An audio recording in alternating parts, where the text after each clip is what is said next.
Bonjour, je m'appelle Théodora, je vais parler des codes sociaux français et leur représentation dans les films. Alors, les films desquels je vais parler, il y a LOL, ça veut dire les deux films. Le premier, c'est le film français. Et puis le deuxième de 2012, c'est presque exactement la même histoire, mais c'était le premier film refait par les Américains. Puis il y a aussi Intouchable et Entre les murs. Alors, le vouvoiement, c'est quelque chose que j'ai remarqué dans tous les films que j'ai regardés. C'est quelque chose qu'on fait en France pour montrer du respect. C'est poli de le faire, surtout avec ceux qui sont plus âgés. Alors, on a vu ça dans presque tous les films. Mais par exemple, dans Entre les murs, les élèves vous voient leur prof.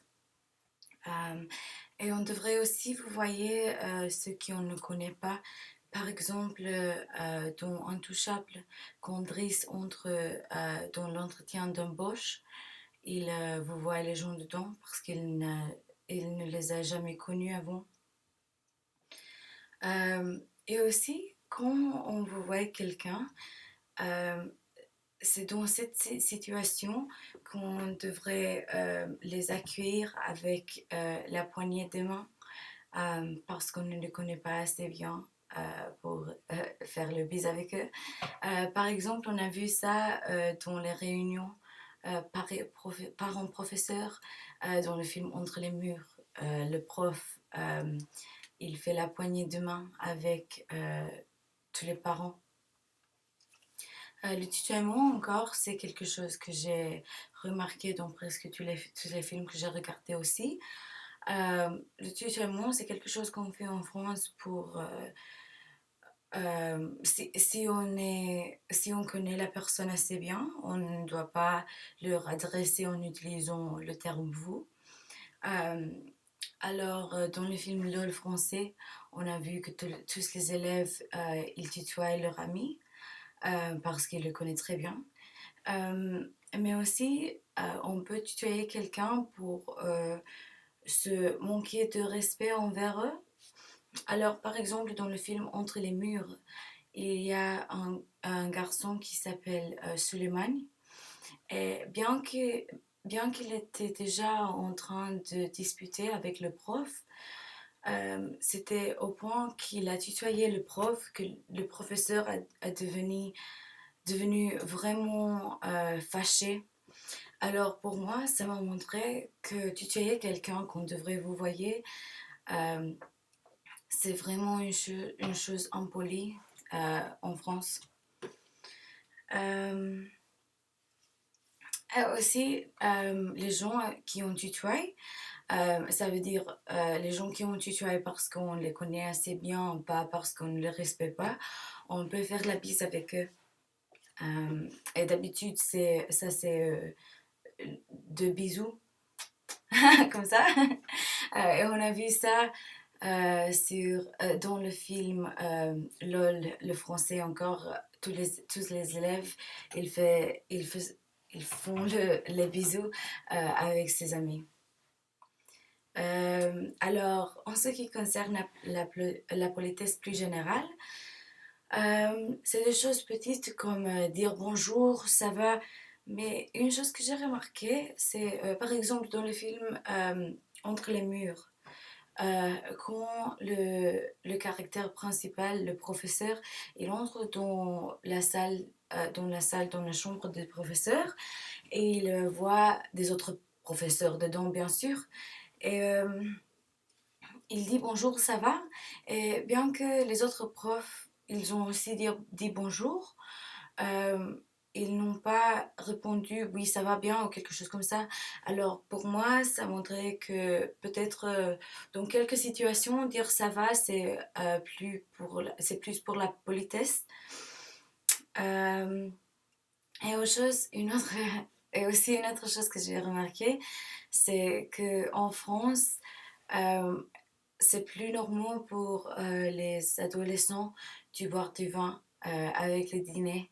On a vu ça dans le LOL américain, par exemple, quand les élèves étaient dans les États-Unis. Euh, les parents les parents ont fait manger entre eux et les élèves, les enfants ou les adolescents, ils mangeaient entre eux aussi. Euh, et les parents n'étaient pas très heureux quand ils ont vu que les adolescents ils ont bu, mais quand les élèves ont allé en France, ils ont été offerts du vin avec le dîner. Et alors, parce qu'ils étaient en lycée, je pense que ça veut dire qu'ils n'ont pas 18 ans.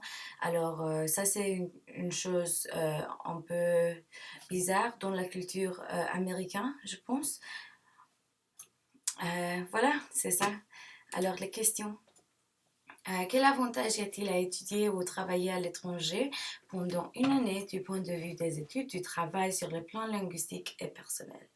Alors, selon moi, le plus grand avantage, c'est avoir la chance de découvrir une culture nouvelle. Et bien sûr, ça veut dire voir tous les monuments et voyager parmi le pays. Mais pour moi, c'est plus euh, découvrir une façon différente de penser et les choses plus petites comme ça, pas plus petites, mais peut-être un peu plus subtiles.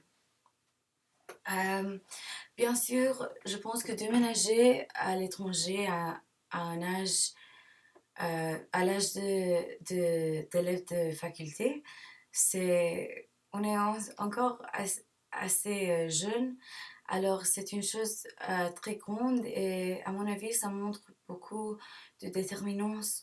Une chose que je pense, une compétence que je pense beaucoup des emplois recherchent. Alors, je pense que ça serait très bien sur un résumé.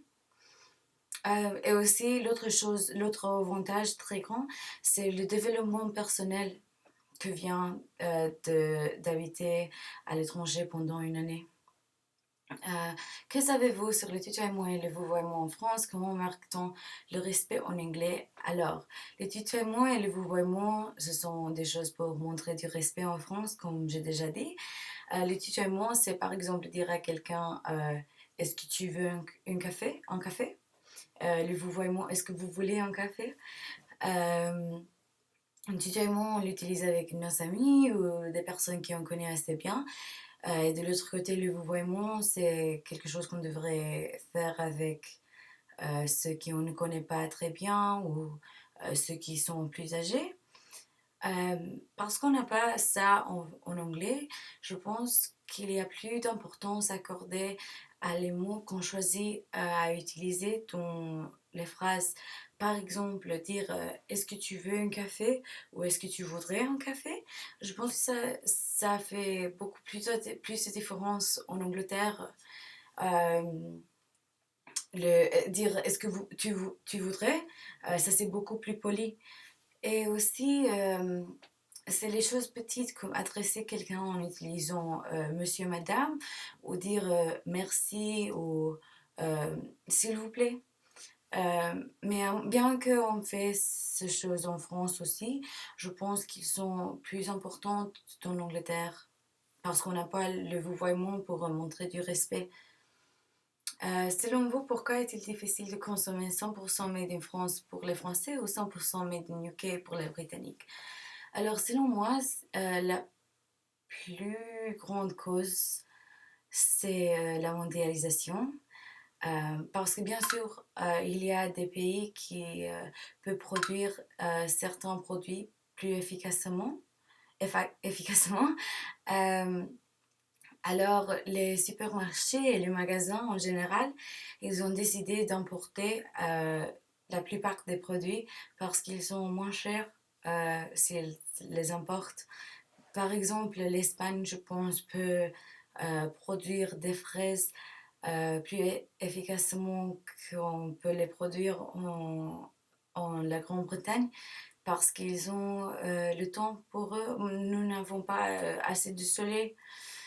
Et l'autre chose, je pense que c'est, euh, par exemple, si j'achète une voiture anglaise, bien que la voiture a été fabriquée dans l'Angleterre, certaines choses comme par exemple le fier peut être importé de la Chine.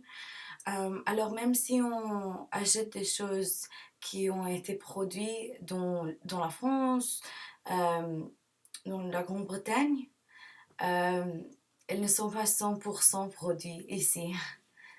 Et selon vous, pourquoi la France était la première destination touristique au monde? Selon moi, parce qu'il y a quelque chose pour tous les touristes.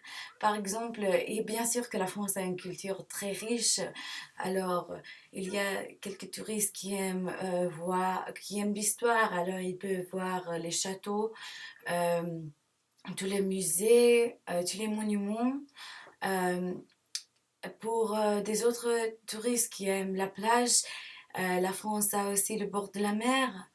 Euh, ou encore, au bord de la mer, il y a des villes où on peut aller avec la famille, ou il y a des villes où on peut aller avec ses amis pour s'amuser. Et encore, il y a aussi les montagnes. Alors, je pense que c'est pour ça que la France est la première destination touristique au monde.